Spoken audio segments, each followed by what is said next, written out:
Hello guys, welcome back to the channel. आज है 5 मई 2026। आज की द हिंदू की वोकैब हम यहाँ डिस्कस करने वाले हैं, स्पेशली फॉर एसएससी एग्जाम्स। आज का फर्स्ट वर्ड है स्प्रॉलिंग। स्प्रॉलिंग का मतलब होता है spread over a large area in an untidy और इरेगुलर वे में। मतलब चीज़ फैली होनी, मतलब अनअरेंज्ड वे में, अनऑर्गेनाइज्ड वे में चीज़ों का फैला होना, दैट इज़ कॉल्ड स्प्रॉलिंग।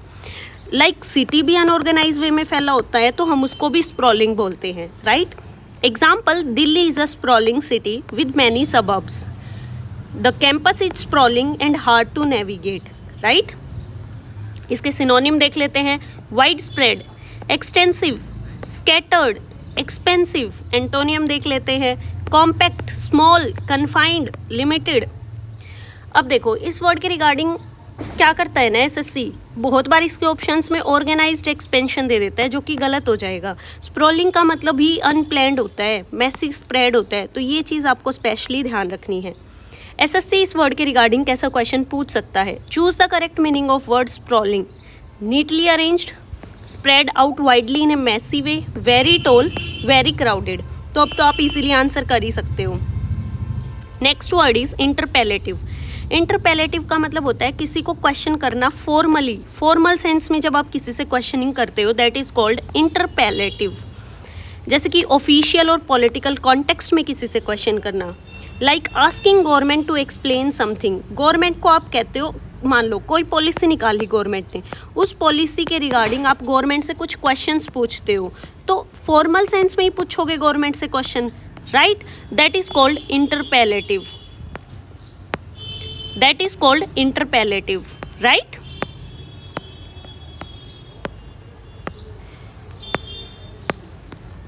अब देखो इंटरपेलेट जो वर्ड है इसका मतलब ही ये होता है to interrupt and question formally. तो इंटरपेलेटिव इसी से निकला हुआ वर्ड है। Example, the minister faced interpellative question in parliament. सही बात है भाई, कितने फॉर्मल क्वेश्चन पूछे जाते हैं एमपीज से पार्लियामेंट में। The session turned highly interpellative with constant interruptions. Synonym देख लेते हैं। इंटेरोगेटिव। अब इंटेरोगेटिव तो क्वेश्चन मार्क से ही रिलेटेड है तो इजीली याद हो जाएगा। Questioning, inquisitive. एंटोनियम्स देख लेते हैं। Declarative, silent, unquestioning. Next word is shambolic. Shambolic इसका मतलब होता है very disorganized, chaotic, messy, that is called shambolic. The event was shambolic due to poor planning. Their management system is completely shambolic. इसके synonym देख लेते हैं। chaotic, disorganized, messy, disorderly. Antonym देख लेते हैं। organized, systematic, orderly, structured. SSC इस word के regarding कैसा क्वेश्चन पूछ सकती है। Choose the correct meaning of shambolic. Well planned, highly emotional, completely disorganized, very expensive. तो कम्प्लीटली डिसऑर्गेनाइज्ड। आज हमने कम्प्लीटली डिसऑर्गेनाइज के रिगार्डिंग दो वर्ड्स पढ़ लिए हैं, sprawling and second one is shambolic, right. Next word is mired. Mired का मतलब होता है किसी डिफिकल्ट और अनप्लीजेंट सिचुएशन में फंस जाना, that is called mired. Originally ये वर्ड मायर से आया है। मायर जो वर्ड है उसका मतलब होता है मड। मड में अगर आप फंसोगे तो आप फंसे ही रह जाओगे। दलदल में एक बार पैर फंस गया तो आप फंस ही जाओगे, डिफिकल्ट सा फील होगा, राइट।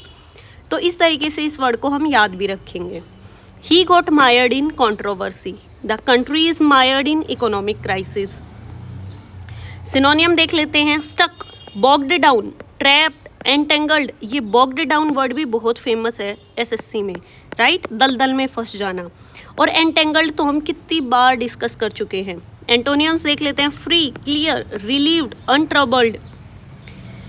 अब देखते हैं जो मायर्ड वर्ड है, अगर इसके साथ विद प्रीपोजिशन आता है तो ये गलत हो जाएगा। मायर्ड हमेशा इनके साथ आता है। किसी चीज़ के अंदर ही तो फंसोगे तो इन आएगा मायर्ड के साथ। ये चीज़ आपको हमेशा ध्यान रखनी है, राइट।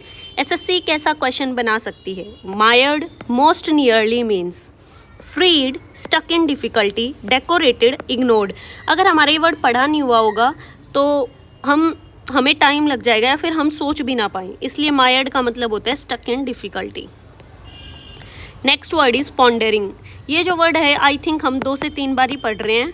पिछले कुछ ही टाइम से मैंने ये सीरीज शुरू की है, तब से ये 2-3 बार पढ़ लिया। तो सोच रहे हो अगर आप 1 साल भी न्यूज़पेपर पढ़ लेते हो तो कितनी स्ट्रॉन्ग वोकैब हो जाती है। पॉन्डरिंग का मतलब होता है thinking carefully deeply about something, किसी चीज़ के बारे में डीप जाकर सोचना।